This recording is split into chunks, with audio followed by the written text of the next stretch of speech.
Hey everybody, it is Marley K. Hope you all are doing well. I just wanted to come to you today because I was doing some research for something and I found something really interesting that we've been having a lot of conversations about, and it's about interracial relationships and advertising.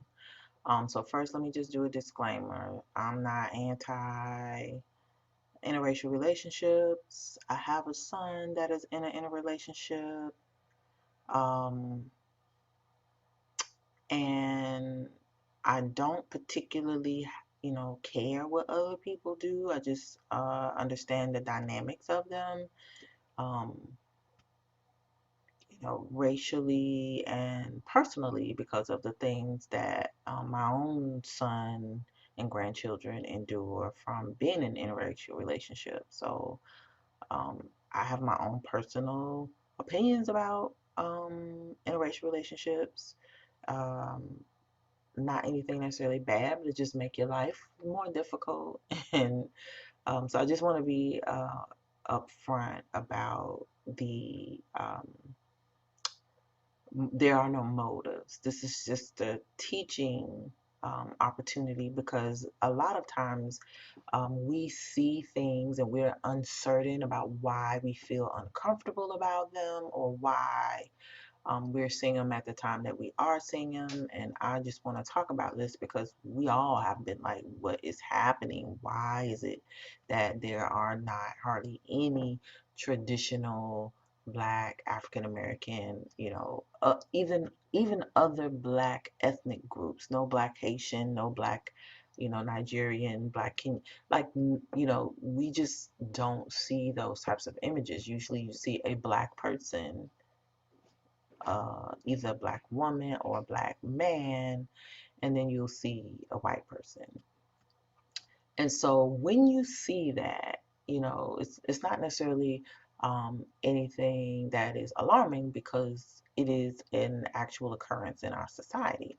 But when you're bombarded with it so much on television, and the fact that African Americans are the largest consumers of media in America, it is noticeable. And though I don't watch TV a lot, I've just noticed that every time I turn around, there's an interracial couple on TV, and I started counting them. Like some days, I can go a whole 2 hours, and there are no commercials without an interracial couple where one of the people is Black. So I just started, paying attention, and I mentioned it on social media, and a lot of people chimed in, was like, yeah, we noticed it, and it's just really weird. Like, this just feels like an attack. So when I saw this article on Voices of America, um, I was really shocked, but then it made sense to me, so I wanted to talk about it. So if you don't know what Voices of America is, Voices of America, I'm gonna give you some information from this study that someone did years ago about the Voices of America. So, the Voice of America is an official spokesman of the United States government in the arena of international shortwave radio. And they've branched out since that. They are on social media, they have a website. So, they're on television, they have a network. So, it's a huge arm of the federal government. They have 1,000 employees and they are in numerous countries all over the globe. So, despite its popularity throughout the world and millions of dollars of public funds, which means taxpayer funds, that comprise its budget yearly, the voice of little known and even less understood in its home country because few Americans outside of radio fanatics listen to shortwave radios. So, what happens on Voices of America? We don't really, until recently, we haven't been privy to because this network or this government broadcasting outlet only advertised and um, did its works outside of the United States. So we didn't know what was happening. And it is probably very problematic for African Americans because we didn't know what was happening. We have not been able to control the messaging or combat or counter the imagery that has been shown to prospective immigrants, people applying for visas, so on and so forth, who are coming into America.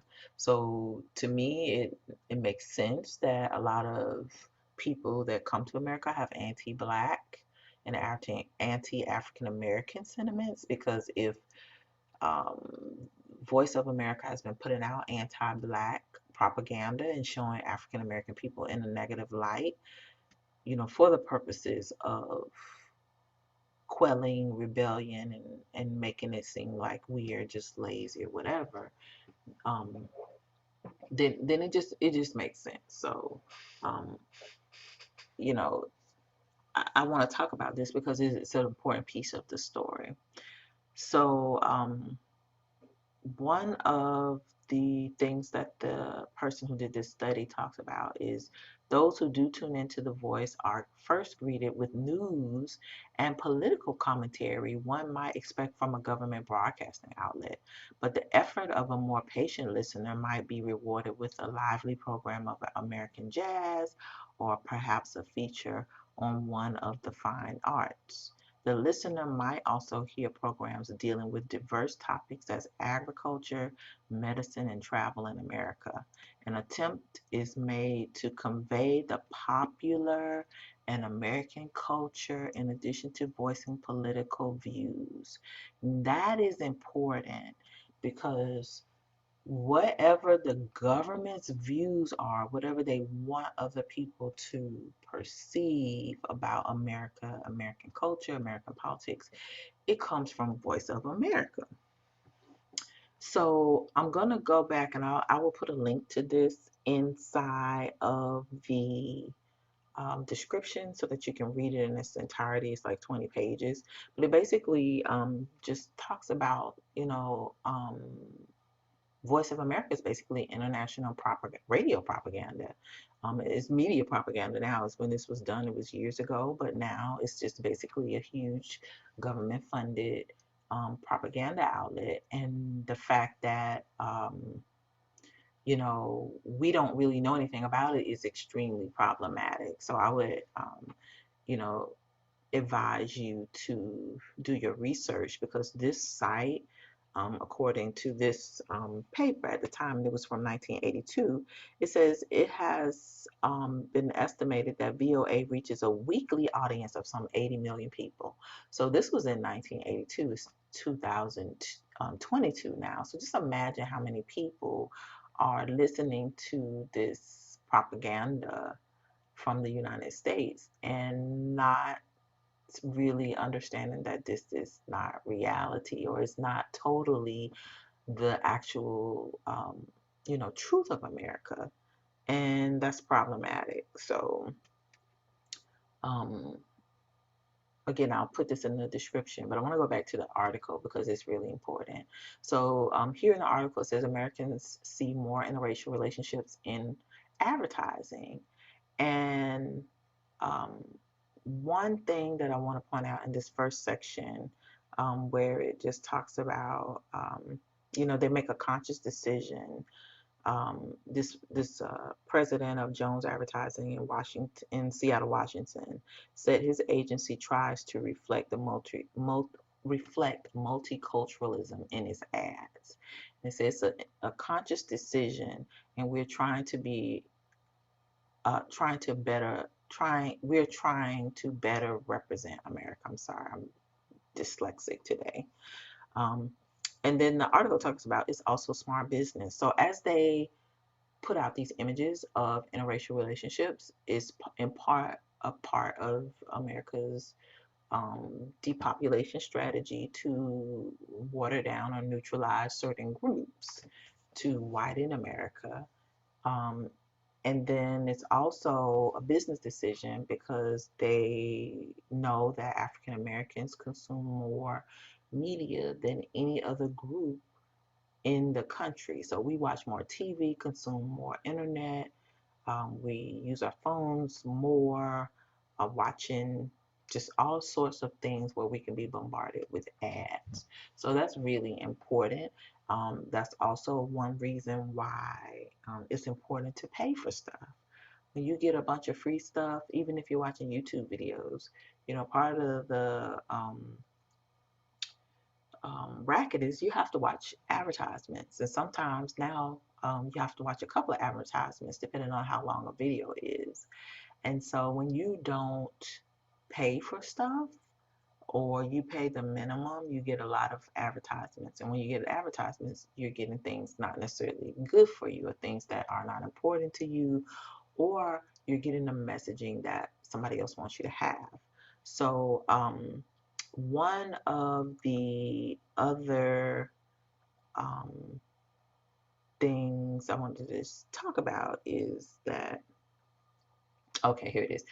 It's the brands wanting to let customers know they are listening and sensitive to their needs, many of whom are not Caucasian. So when they make these ads, they don't make these ads for white people. They may make them for black people, because white people are fine. They're everywhere. They're dominant society. Everything is made and caters to them. So, what this person is saying is that um, part of it is not wanting to be called out by some activists as being oblivious to people of color. So marketing professors and business people are looking for ways to enter into different markets, and they feel as though interracial relationships are going to make us buy stuff. Um, But here in the article, it says the negative feedback. Interracial advertising sometimes sparks an ugly backlash. So I remember after President Obama was elected, they had this Cheerios commercial on TV, and the white people cut up so bad about the commercial. And there was also a State Farm commercial where it was a really negative image. The Cheerios commercial was just really innocent, but it was just the fact that it was one of the first times that a black man was shown with a white woman. And white women are perceived as damsels in distress, and they need to be saved from black men. So you can't be having that image on TV, because that counters the narrative that white people teach their daughters and sons. The daughters need to be fearful of black people, in particular black men, and white men and boys need to learn how to be cautious of black men, because black men are always sexually somehow lusting after white women. So it plays right into the narratives and the myths created by white people. And so when you have these interracial commercials, white people push back on them because it destroys the narratives that they've told themselves, and they don't want black people mixing with nobody. They just want black people to stay with black people. Um, so here it says positive or negative, companies know they are going to get a reaction to their interracial advertising. Explains Subado or Subod Bot. I'm sorry, I don't know how to say his name. I'm butchering it, or her name. A marketing professor at San Francisco State University in California. He said that while the ads may attract consumers from biracial families or relationships, they also pull in customers whose values align with the diversity in TV commercials and other advertising. So people who may not be in interracial relationships but have a we live in a post-racial society attitude may tend to buy things or consume things from these companies that use that type of advertising. So we're being used to make white people feel good about not being racist. And so it's just another way that black people are used, and we don't necessarily know about it because it's not a big black or red blaring sign that says, hey, you're being used. So, we have to be careful about everything. We're always on the menu in some way. We keep everybody afloat. And so black people need to keep that in the forefront of their minds. Um, so another thing that this article talked about, it says, even so, While researching advertising with mixed race couples as recently as 2018, Bot discovered that ads depicting black and white couples elicited more negative emotions and attitudes toward a brand than comparable ads showing same race couples.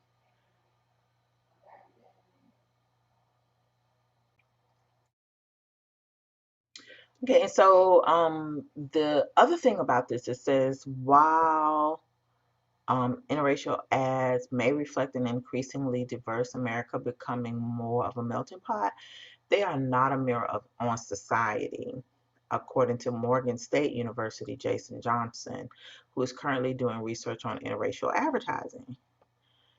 Johnson notes that 70% of interracial commercials from the past 4 years show a white woman with a black, a white man with a black woman. In reality, he said, is a black man with a white woman, a black man with a white woman is more common in America, which is what I would say. And then he said, such ads are not directed just toward interracial consumers, and that many still cater to racial biases and narrow comfort zones. Ads showing a white man with a black woman are soothing to white people because it makes them more comfortable seeing a black man than makes them more comfortable than seeing a black man with a white woman. And so progress may be incomplete, but VOA predicts that they'll start to see even more biracial couples in advertising, and that over time you may find less commentary on it as it becomes the norm. So this article was interesting because, again, VOA promotes whatever the government wants, and so the fact that it's here, it's being talked about and advertised through VOA suggests that this is um, just the beginning of what we're going to see. And so, even though it does not necessarily reflect the actual numbers, and I'll show you one more thing before I end this, but I found this other very interesting piece from 2020, and it had a lot of data about the types of interracial relationships. So here it says Pew Research conducted a study in 2012 of interracial marriages, and that provides a considerable amount of data. So basically, since 1980, the total percentage of interracial marriages rose from 3.2% to 8.4%. And of new marriages, the rate rose from 6.7% to 15.1%. In 2010, the most common intermarriage was white and Hispanic at 43.3%. Pay attention to that. White and Hispanics are marrying at a higher rate than any other group.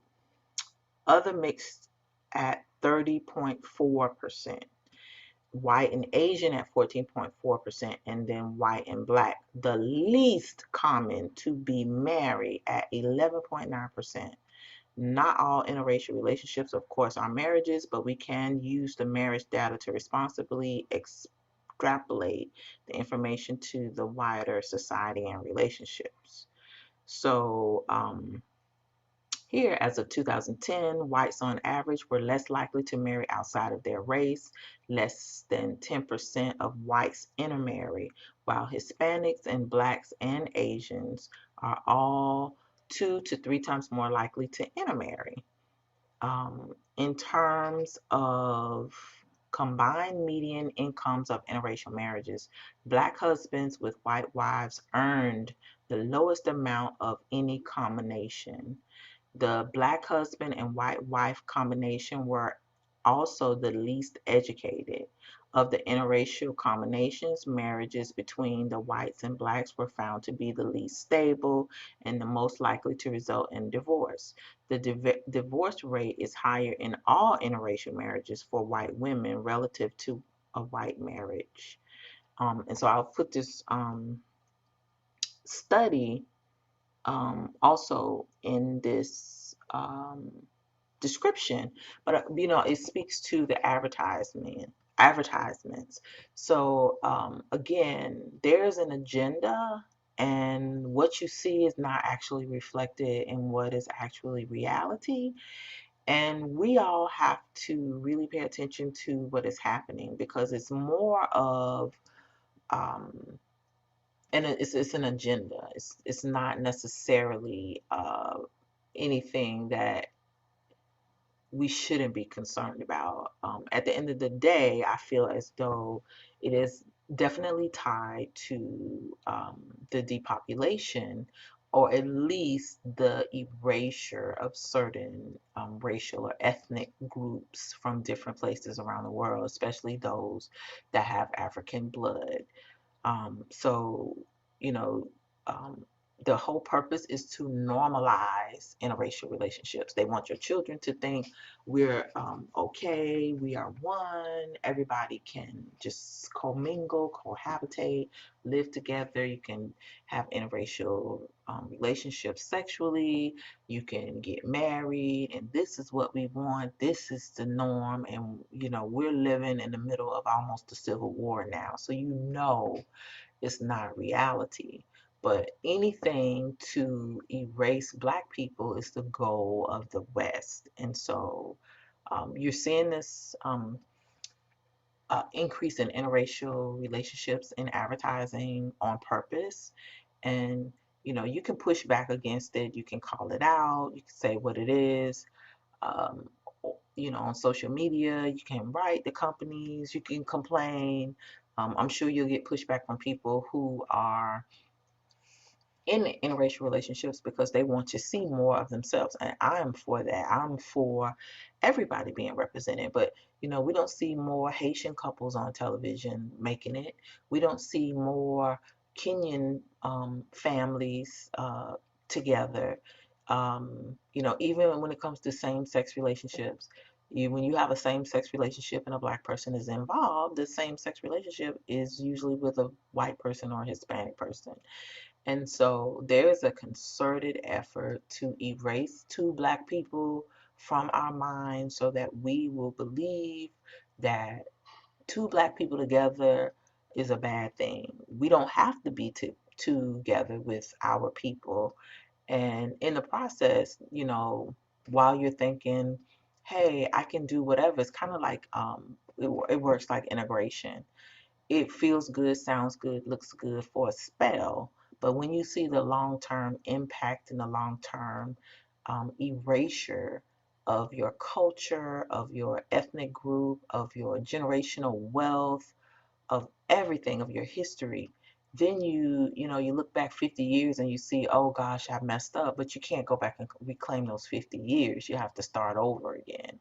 And then it requires making intentional sacrifices to fix it. Most people don't necessarily want to put in that work, and they'll just like, I'll just stay here because it's comfortable.